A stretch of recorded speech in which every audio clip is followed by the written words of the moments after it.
সংবাদমেল সম্বোধন কৰিছে। মূলতে কাৰণটো হৈছে ৰঙিয়া পৌৰসভাৰ যি দুৰ্নীতি 2022 চনৰ পৰা 2024 চনৰ আগষ্ট মাহলৈকে যি বিভাগীয় নীতি নিয়মক বিধি পথালি দি যি দুৰ্নীতি কৰিছে সেয়া আমাৰ পৰিলক্ষিত হৈছে। মূলতে আমি আজি আপোনালোকক পৌৰসভাৰ দুৰ্নীতিৰ কথা কৈছোঁ। এয়াই নহয়, অকল কোৱাই নহয়, ইয়াৰ আমাৰ তথ্য আমাৰ হাতত আহি পৰিছে।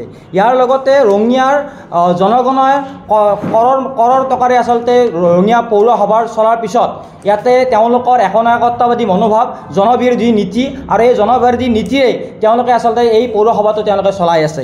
আৰু দেখিবলৈ পোৱা গৈছে যে তাতে ষড়যন্ত্ৰখন চলিছে আৰু দুৰ্নীতিৰ ভাণ্ডাৰ হিচাপে এতিয়া পৰিণত হৈছে ৰঙিয়া পৌৰসভা। আমি আপোনালোকক জনাব বিচাৰিছোঁ যে বৰ্তমানৰ পৌৰপতিৰ সেনাপতিস্বৰূপ উপ পৌৰপতি বিদ্যুৎ ডেকা আৰু লগতে পাৰিষদ উত্তম পাল আৰু লগতে দুই এগৰাকী পাৰিষদ আৰু ইয়াৰ চাণক্যৰূপে আচলতে কাৰ্যবাহী বিষয়া বসন্ত ডেকা। ইয়াত এই বেহুটোৰ চক্ৰটোৰ আচলতে দুৰ্নীতিৰ চক্ৰটোৰ চাণক্যৰূপে বসন্ত ডেকা আচলতে আমি ধৰিবলৈ পাইছোঁ, আমি জানিবলৈ পাইছোঁ। আৰু তথ্য অনুযায়ী আমি সেইবোৰ আচলতে স্পষ্ট হৈছে। মূলতে আৰু প্ৰধানতে মূল কথাটো হ'ল যে ব্যৱসায়িক প্ৰতিষ্ঠানসমূহ যি আচলতে ৰঙিয়াত নিৰ্মাণ হৈছে, নিৰ্মাণৰ নামত দুৰ্নীতি, আৰু সেই কোঠাসমূহ আবণ্টনৰ নামত দুৰ্নীতি। আৰু আন এটা কথা আছে আপোনাৰ, যিটো কথা নিৰ্মাণ নহওঁতে তাৰ মাজত আবণ্টনো হৈছে, সেয়াও তথ্য আমাৰ মাজত আছে। আপোনালোকৰ আমি দিম সেই তথ্যসমূহ। ইয়াতে যোৱাটো 4/5/2022 তাৰিখে বৰ্ডৰ প্ৰস্তাৱ অনুযায়ী ইয়াতে এটা তিনিআলিত উত্তৰ দক্ষিণত এটা RCC মহলা এটা নিৰ্মাণ কৰা হৈছিল। আৰু সেই নিৰ্মাণত তেওঁলোকক একেলগে তেওঁক ৰুমটো আবণ্টন দিয়া হৈছিল। আমি জানিব পৰা মতে সেই ঘনিষ্ঠগৰাকী নামটো হৈছে সমৰ দত্ত। আমি জানিব পৰা মতে এই সমৰ দত্ত পৌৰপতিৰ আমি খুলখালী বুলি জানিব পাৰিছোঁ। খুলখালী বুলি কথা নাই, তেওঁলোকৰ আৰু কোনোবা ঘনিষ্ঠ আছে যদি লওক, কিন্তু নিয়ম নীতি বিধি পথালি দি তেওঁলোকে যদি এইবোৰ কাম কৰে তেতিয়াহ'লে আমি যুৱ কংগ্ৰেছে আমি চুপ নাথাকিম। যুৱ কংগ্ৰেছে ইয়াৰ বিৰুদ্ধে আমি প্ৰতিবাদ সাব্যস্ত কৰিমেই। আমি জানিব পৰা মতে এই ৰুমসমূহ, এই কোঠাসমূহ আবণ্টনৰ নামত এই কোঠাসমূহ আবণ্টনৰ নামত এক বিশেষ পদ্ধতি অৱলম্বন কৰা হৈছে। ইয়াত বৃহৎ লেনদেন কৰি এটা আচলতে উপঢৌকন লৈ ইয়াতে আচলতে এই কোঠাসমূহ আবণ্টন দিয়া হৈছে। কিয়নো ইয়াতে আগতে দোকান কৰি থকা কোঠা থকা লোকসকলে এতিয়া তেওঁ কোঠা পোৱা নাই, কিন্তু ইয়াতে বহিৰাগত লোকসকলে 2টাৰ পৰা 3টা কোঠা, 3টাৰ পৰা 4টা কোঠা পাবলৈ সক্ষম হৈছে। ইয়াৰ আচলতে আঁৰত কি আছে? আমি জানিব পৰা মতে সুষমা চিকাৰীয়া এওঁ 4 নম্বৰ ৰুমটো পাবলৈ সক্ষম হৈছে, আৰু সেই সুষমা চিকাৰীয়া আকৌ 2 নম্বৰ ৰুমটো পাবলৈ সক্ষম হৈছে। ইয়াৰ লগতে সুষমা চিকাৰীয়া 1 নম্বৰ ৰুমটো তেওঁ পাবলৈ সক্ষম হৈছে। ইয়াৰ মূলতে আচলতে ৰহস্য কি? সুষমা চিকাৰীৰ প্ৰতি ইমান দৰদ কিহৰ? সুষমা চিকাৰীৰ প্ৰতি দৰদ, ইয়াৰ পিছত সমৰ দত্তৰ প্ৰতি দৰদ, এই দৰদটো কি? আমি যদি চাবলৈ যাওঁ যে ৰঙিয়াৰ হৰদত্ত বীৰত্ব ভৱনৰ ৰাস্তাৰে পথটোৰে যোৱা তাত বৰলীয়া নৈৰ পাৰত এখন উদ্যান নিৰ্মাণ হৈছে। আপোনালোকেও অৱগত এই ক্ষেত্ৰত। যোৱাটো বৰ্ষত এই বৰলীয়া নৈৰ পাৰত সেইখন উদ্যান নিৰ্মাণ কৰা হৈছিল। সেইখন উদ্যান আৰু এই বৰ্ষত আকৌ পইচা আবণ্টন দি পইচা আত্মসাৎ কৰাৰ যি কুচক্ৰ ৰচনা কৰিছে, ইয়াৰ বিৰুদ্ধে কিন্তু আমি যুৱ কংগ্ৰেছে চুপ নাথাকিম। আৰু ইয়াৰ বিৰুদ্ধে আজি আমি স্মাৰক পত্ৰ প্ৰদান কৰিছোঁ মহকুমাধিপতিৰ ওচৰলৈ। আৰু এই মহকুমাধিপতিক আমি স্পষ্ট দাবী জনাইছোঁ যে এই ক্ষেত্ৰত বিভাগীয় দণ্ডাধীশৰ জৰিয়তে তেওঁলোকে ইয়াৰ তদন্ত কৰক, ইয়াত তদন্ত কমিটি গঠন কৰক, আৰু গঠন কৰি ইয়াত তদন্ত সুবিচাৰ কৰক। আমি 7 দিন সময় দিছোঁ। এই 7 দিন সময়ৰ ভিতৰত আমাৰ হাতত যি তথ্য আহি পৰিছে, ইয়াৰ জল পট ইয়াত আৰু লুকাবলগীয়া একো নাই। তেওঁলোকে যে পৌৰসভাৰ নামত অবাধ ধন লুটিছে ইয়াৰ স্পষ্ট হৈছে। তেওঁলোকৰ আমি জানো নহয় 2022 চনৰ তেওঁলোকৰ জীৱিকা কি আছিল, 22 চনত তেওঁলোকে জীৱনটো কেনেধৰণে নিৰ্বাহ কৰিছিল, আৰু 2022 চনৰ পিছত এতিয়া জীৱন নিৰ্বাহৰ তেওঁলোকৰ কি বিলাসী বাহন, বহিৰাজ্যলৈ ভ্ৰমণ আৰু বহু কিবাকিবি। এই ক্ষেত্ৰত ভূমিক্ৰয়ৰ যিটো আচলতে ঘটনা খুব অতি চৰ্চিত, ৰাইজৰ মাজত চৰ্চিত, এইটো আমি কোৱা বিষয় নহয়, ৰাইজৰ মাজত চৰ্চিত।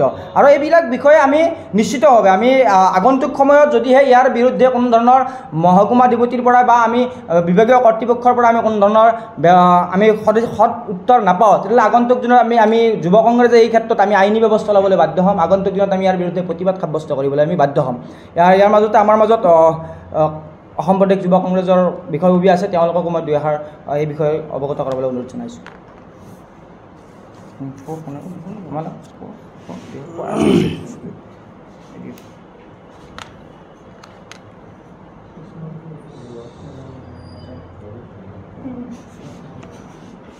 হয়, ধন্যবাদ সংবাদ মাধ্যমৰ বন্ধু দাদাসকল।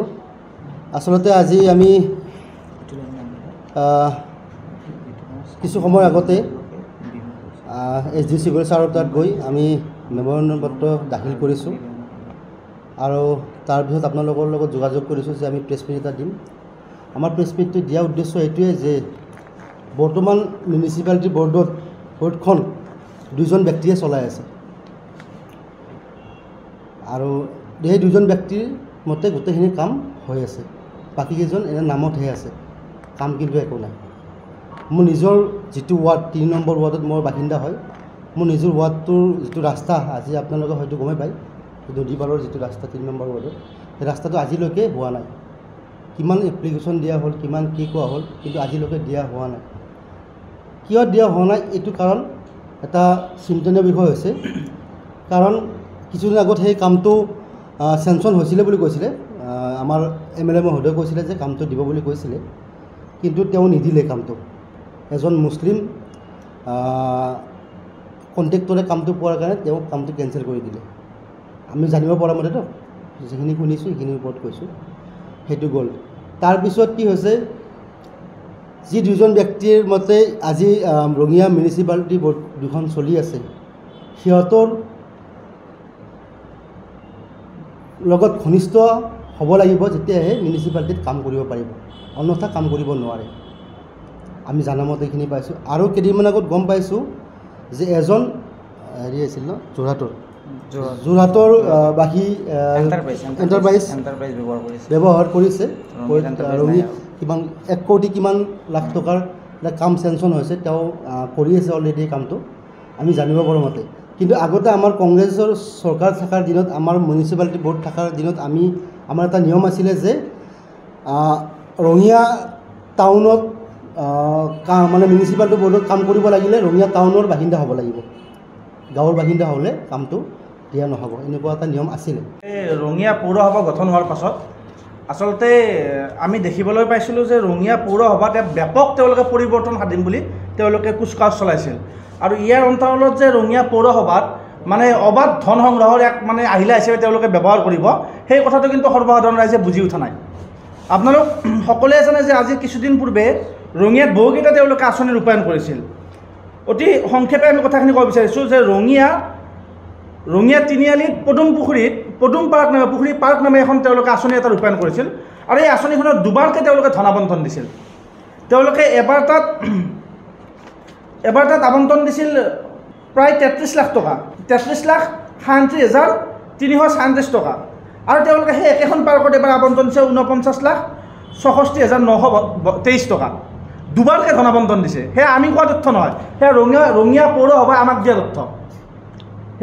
তথ্য, আৰু সেই তথ্য আমি আপোনালোকৰ ওচৰত প্ৰকাশ কৰিব বিচাৰিছোঁ। আৰু অতি আচৰিত কথা যে কোনোবা পৌৰপতিৰ খুলখালিয়ে ৰুম আবণ্টন পায়, কোনোবা জিলা বিজেপিৰ সভাপতিৰ খুলখালিয়ে আকৌ সেই পাৰ্কৰ ঠিকা আবণ্টন পায়। এইটো কিন্তু বৰ আচৰিত কথা। ইয়াত খুলখালিৰ কি সম্পৰ্ক, সেই সম্পৰ্ক কিন্তু আমি তেওঁলোকৰ পৰা জানিব বিচাৰিম। আৰু তাৰ লগে লগে যোৰহাটৰ এখন এণ্টাৰপ্ৰাইজক ৰঙিয়াত এটা দুটা নহয় বহুকেইটা কাম আবণ্টন দিছে, প্ৰায় 1,70,00,000 টকাৰ এটা কাম আবণ্টন দিছে তেওঁলোকে। ঠিক একেদৰে সেইখন ফাৰ্মকে যদি আপোনালোকে চায় তেন্তে ৰঙিয়াত এবাৰ 4,65,000 টকাৰ কাম আবণ্টন দিছে। সেই একেখন ফাৰ্মে ৰঙিয়াত আবণ্টন লৈছে আপোনাৰ 3,15,000 টকাৰ কাম, এটা 5 লাখ টকাৰ কাম, 9,96,000 টকাৰ কামো তেওঁলোকে আবণ্টন লৈছে। গতিকে এনেকুৱাকৈ বিভিন্ন ধৰণৰ কাম তেওঁলোকে আবণ্টন লৈছে। আমাৰ কথা স্পষ্ট যে আমাক ডেভেলপমেণ্ট লাগে, আমাক উন্নয়ন লাগে, কিন্তু এই কামবোৰৰ অন্তৰালত যে একোটা যে বৃহৎ খেলি মেলি জড়িত হৈ আছে, ইয়াৰ এক আমাক সুদুত্তৰ লাগে। আমি মাননীয় ৰঙিয়া পৌৰসভাৰ পৌৰপতি মহোদয়ৰ পৰা জানিব বিচাৰিম যে ৰঙিয়াত তেওঁলোকে যি গৃহ আবণ্টন দি আছে, ইয়াত ৰঙিয়াত আমাৰ অসমীয়া উপযুক্ত যুৱক ব্যৱসায় কৰাৰ কাৰণে নাই নেকি? ৰঙিয়া পৌৰসভাৰ অধীনত থকা আমাৰ অসমীয়া উপযুক্ত যুৱক যথেষ্টখিনি আছে, কিন্তু সেই যুৱকসকলক তেওঁলোকে বঞ্চিত কৰি কেৱল এগৰাকী বিশেষ ব্যক্তিক, সুষমা চিকৰা নামৰ ব্যক্তিগৰাকীক 3টাকৈ গৃহ আবণ্টন দিছে। তেওঁক কি কাৰণত 3টা গৃহ আবণ্টন দিয়া হ'ল? তেওঁ বিজেপিৰ কোনোবা ৰাজ্যিক পৰ্যায়ৰ নেতাৰ লগত সুসম্পৰ্ক, নে তেওঁ বিজেপিৰ কোনো বিশেষ ব্যক্তিৰ লগত ঘনিষ্ঠ, নে তেওঁ পৌৰসভাৰ লগত ঘনিষ্ঠ, নে তেওঁ মোটা অংকৰ ধন দি সেই আবণ্টন লৈছে? সেইটো কথাও মই পৌৰপতিয়ে স্পষ্ট কৰিব বুলি মই আশা ৰাখিছোঁ। লগতে মই আৰু এটা কথা জনাব বিচাৰিছোঁ যে ৰঙিয়া পৌৰসভাই এই আটাইবোৰ কাম যে আবণ্টন দি আছে, এই আটাইবোৰ কাম আবণ্টন দিয়াত এখন বিশেষ পেপাৰত বাতৰি কাকতত তেওঁলোকৰ বিজ্ঞাপনসমূহ প্ৰকাশ কৰে। যিহেতু আপোনালোক আছে, আমি সংবাদ মাধ্যমৰ ব্যক্তিসকলৰ লগত যিহেতু জড়িত হৈ থাকোঁ বা আমিও সংবাদ পত্ৰসমূহ আমি পঢ়োঁ, আমি আজিলৈকে পোৱা নাই গণস্তম্ভ নামৰ এখন বাতৰি কাকতত তেওঁলোকে সংবাদ এই যি তেওঁলোকৰ প্ৰচাৰ বা বিজ্ঞাপন, সেই বিজ্ঞাপনটো দিয়ে। আমাৰ ৰঙিয়াত গণস্তম্ভ বাতৰি কাকতখনৰ সংবাদদাতা কোন আপোনালোকে জানে নেকি? মই আপোনালোককে সেই প্ৰশ্নটো কৰিছোঁ, যিহেতু আপোনালোক সংবাদ মাধ্যমৰ লগত জড়িত, গণস্তম্ভ বাতৰি কাকতখনৰ লগত ৰঙিয়াৰ পৰা সাংবাদিকতা বা কোনে কৰি আছে সেই তথ্যটো আপোনালোকৰ তাত আছে নেকি? এখন সাপ্তাহিক কাকতত তেওঁলোকে বিজ্ঞাপন দি আছে আৰু তেওঁলোকে কৈ আছে যে ৰঙিয়া পৌৰসভাত ব্যাপক উন্নয়ন হৈ আছে। আপোনালোকে যদি লক্ষ্য কৰে যে সমৰ দত্তক প্ৰায় 2500 স্কুৱেৰ ফুটৰ এটা গৃহ আবণ্টন দিছে। সেই গৃহটো আবণ্টন তেওঁক দিয়াৰ লগতে সেই গৃহটো নিৰ্মাণৰ কামকো সমৰ দত্তক অৰ্পণ কৰা হৈছে। আৰু তাতকৈ ডাঙৰ কথা যে এই গৃহটো নিৰ্মাণ কৰাৰ কাৰণে সমৰ দত্তক ৰঙিয়া পৌৰসভাই কোনো নিৰ্ধাৰিত পুঁজি বান্ধি দিয়া নাই, সীমা বান্ধি দিয়া নাই। ৰঙিয়া পৌৰসভাই এতিয়ালৈকে সমৰ দত্তই নিৰ্মাণ কৰি থকা গৃহটোৰ নামত নিৰ্দিষ্ট পুঁজি তেওঁলোকে ধৰি দিয়া নাই। ইয়াৰ অন্তৰালৰ ৰহস্য কি? ইয়াত সম্পূৰ্ণৰূপে উল্লেখ আছে, আমি কোৱা কথা নহয়, ৰঙিয়া পৌৰসভাই দিয়া তথ্য। সমৰ দত্তক প্ৰায় 2000 পৰা 2500 স্কুৱেৰ ফুটৰ যিটো গৃহ, এই গৃহটোৰ তেওঁক আবণ্টন দিয়াৰ কাৰণে তেওঁ মাত্ৰ 20,000 টকা ছিকিউৰিটি মানি হিচাপে তেওঁক ৰঙিয়া পৌৰসভাই জমা দিব কৈছে। আৰু সুষমা চিকেৰিয়াৰ যি তিনিটা গৃহ আছে, এটা আছে 16 ফুট বাই 7 ফুট, সেই গৃহটো আবণ্টনৰ নামত সুষমা চিকেৰিয়াৰ পৰা ৰঙিয়া পৌৰসভাই জমা ৰাখিছে 30,000 টকা। আৰু 2500 স্কুৱেৰ ফুট গৃহ এটা আবণ্টনৰ নামত ৰঙিয়া পৌৰসভাই তেওঁৰ আপোনাৰ জমা লৈছে 20,000 টকা। আৰু 100 বা 150 স্কুৱেৰ ফুট গৃহ এটাৰ কাৰণে তেওঁলোকে জমা লৈছে 30,000 টকা। অকল সেয়াই নহয়, আন এটা গৃহ 15 ফুট বাই 12 ফুট, এই গৃহটোৰ নামতো সুষমা চিকেৰিয়াৰ পৰা কিন্তু 50,000 টকা তেওঁলোকে জমা ৰাখিছে। আপোনালোকে চিন্তা কৰিব, যদি 12 ফুট বাই 15 ফুট গৃহ এটাৰ নামত আমি যদি ৰঙিয়া পৌৰসভাক যদি আগধন হিচাপত জমা দিব লাগে 50,000 টকা, তেন্তে সমৰ দত্তই যিটো গৃহ আবণ্টন পাইছে প্ৰায় 2500 স্কুৱেৰ ফুটৰ গৃহ, এই গৃহটোত কি কাৰণত মাত্ৰ 20,000 টকা তেওঁৰ পৰা সংগ্ৰহ কৰিলে? ইয়াৰ অন্তৰালটো কিন্তু এক বৃহৎ ৰহস্য লুকাই আছে। আমি আৰম্ভণিতে উল্লেখ কৰিছোঁ যে কোনোবা খুলখালী পৌৰপতিৰ খুলখালীয়ে ঠিকা পাওক, জিলা বিজেপিৰ সভাপতিৰ খুলখালীয়ে ঠিকা পাওক, তাত আমাৰ ক'ব লগা একো নাই। কিন্তু ৰঙিয়া পৌৰসভাত স্বচ্ছ আৰু নিকাট কামসমূহ হ'ব লাগিব।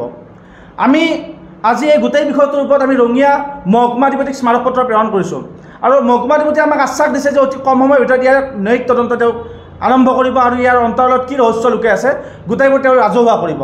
আৰু আমি সংবাদ মাধ্যমৰ জৰিয়তে এটা কথা স্পষ্ট কৰি দিছোঁ, এই যি আমাৰ সংবাদ মেল বা আমি যি ৰঙিয়া মহকুমাধিপতিক আমি স্মাৰকপত্ৰ প্ৰদান কৰিছোঁ, এই স্মাৰকপত্ৰৰ যদি সদুত্তৰ আমি নাপাওঁ, আমি অতি কম সময়ৰ ভিতৰত ৰঙিয়া পৌৰসভাই প্ৰদান কৰা তথ্য লৈ কিন্তু আমি মুখ্যমন্ত্ৰী দুৰ্নীতি নিবাৰক শাখাৰ ওচৰলৈকে আমি যাম।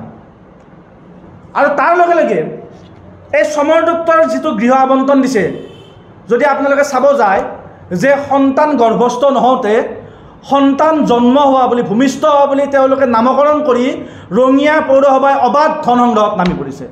MS ৰেডিয়াম নামৰ যোৰহাটৰ এখন এণ্টাৰপ্ৰাইজে ৰঙিয়া পৌৰসভাত এটা নহয় বহুকেইটা ঠিকা আবণ্টন পাইছে। 1,70,00,000 টকাৰ এটা ঠিকা আবণ্টন তেওঁলোকে পাইছে, 5 লাখ টকাৰ পাইছে, 9 লাখ টকাৰ পাইছে, আদিকে কৰি বহুকেইটা ঠিকা যোৰহাটৰ এখন ফাৰ্মে ইয়াত কাম কৰিবলৈ সক্ষম হৈছে। ৰঙিয়াৰ যিসমূহ ফাৰ্ম আছিলে, ফাৰ্মসমূহ কি কাৰণত অযোগ্য কৰা হ'ল বা সেইখন ফাৰ্মক কি কাৰণত যোগ্য কৰা হ'ল, সেই কথাও কিন্তু আমি ইতিমধ্যে ৰঙিয়া পৌৰসভাৰ পৰা আমি জানিব বিচাৰিম। তাৰ লগে লগে আপোনালোকে শুনি অতি আচৰিত হ'ব যে ৰঙিয়া পৌৰসভাই তিনিআলি পদুমপুখুৰী পাৰ্ক নিৰ্মাণৰ নামত, য'ত পুখুৰীটো পূৰ্বতে নিৰ্মাণ কৰা হৈছিল, সেই পাৰ্ক নিৰ্মাণৰ নামত এবাৰ নহয় তেওঁলোকে দুবাৰকৈ তাত ধন আবণ্টন দিছে। এবাৰ তেওঁলোকে 33 লাখ টকা আবণ্টন দিছে আৰু এবাৰ তেওঁলোকে 49 লাখ টকা আবণ্টন দিছে। টোটেল যদি আপোনালোকে চাই 82,84,259 টকা সেই পাৰ্ক নিৰ্মাণৰ নামত তেওঁলোকে আবণ্টন দিছে। আৰু এই বৃহৎ ধনৰাশি কি কাৰণত তাত আবণ্টন দিয়া হ'ল বা 84 লাখ টকা বা 82 লাখ টকাৰ কাম তাত কি হৈছে, কি হোৱা নাই, এই বিষয়টো আমি এগৰাকী দণ্ডাধীশ পৰ্যায়ত তদন্ত কৰি এই গোটেই বিষয়টোৰ ওপৰত উচিত তদন্ত আমি বিচাৰিছোঁ। তাৰ লগে লগে ৰঙিয়া পৌৰসভাই ৰঙিয়া বজাৰ গৃহ নিৰ্মাণ নামত এক ভয়াৱহ কেলেংকাৰী সংঘটিত কৰিছে। একোগৰাকী ব্যক্তিক 3টাকৈ গৃহ আবণ্টন দিছে। গৃহ নিৰ্মাণ নহওঁতে সেই গৃহত সমৰ দত্ত পৌৰপতিৰ খুলখালীৰ নামত আবণ্টন হৈছে। তাতোকৈ আচৰিত কথা, গৃহ আবণ্টন আৰু গৃহ নিৰ্মাণৰ আবণ্টন এগৰাকী ব্যক্তিকে আবণ্টন দিয়া হৈছে। গতিকে এই গোটেই আটাইবোৰ বিষয়ৰ ওপৰত উচ্চ পৰ্যায়ৰ তদন্ত আমি বিচাৰিছোঁ।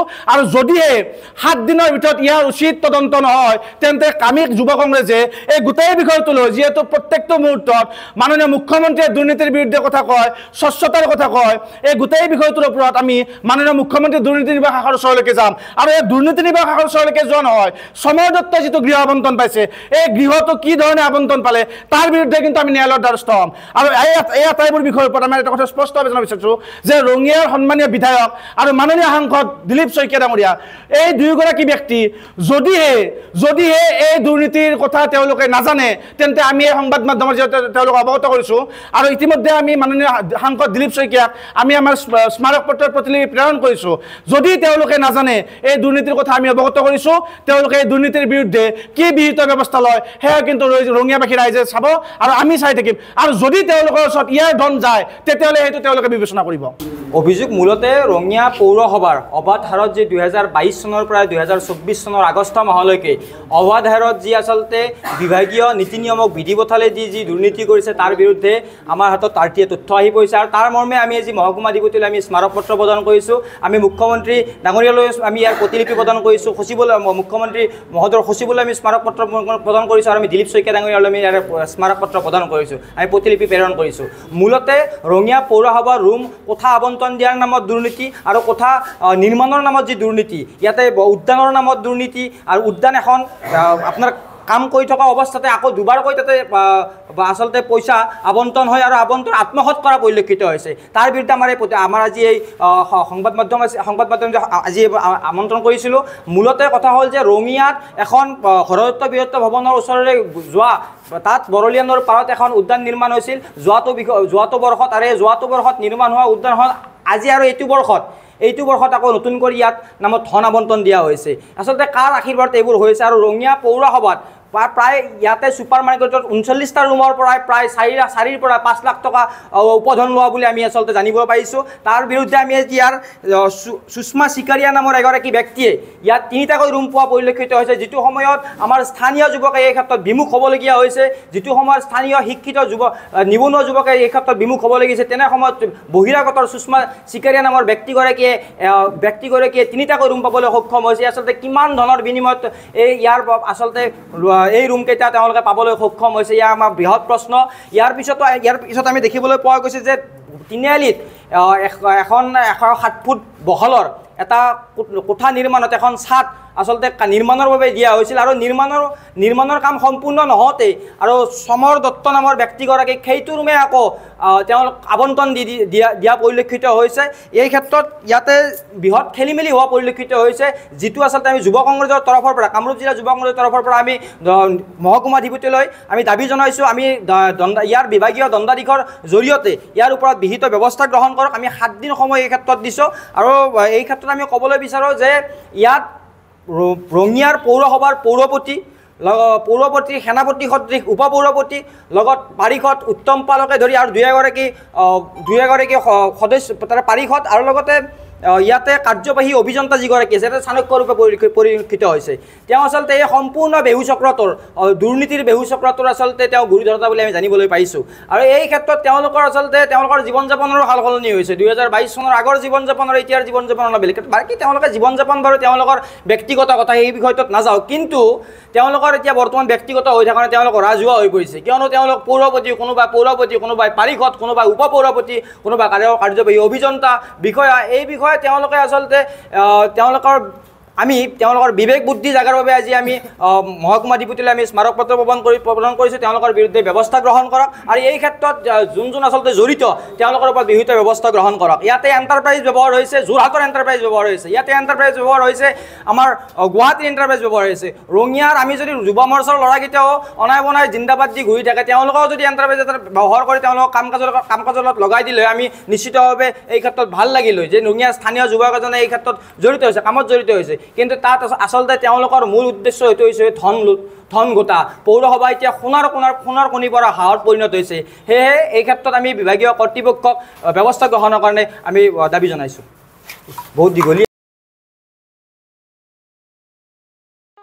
ৰ'ব, আপুনি যে এটা অপৰাধ কৰিবলৈ গৈ আছে, আপুনি জানেনে এই নাবালিকাগৰাকীক এতিয়াই বিয়াত বহোৱাটো যে এটা অপৰাধ, আপুনি জানেনে? অপৰাধ কেনেকৈ?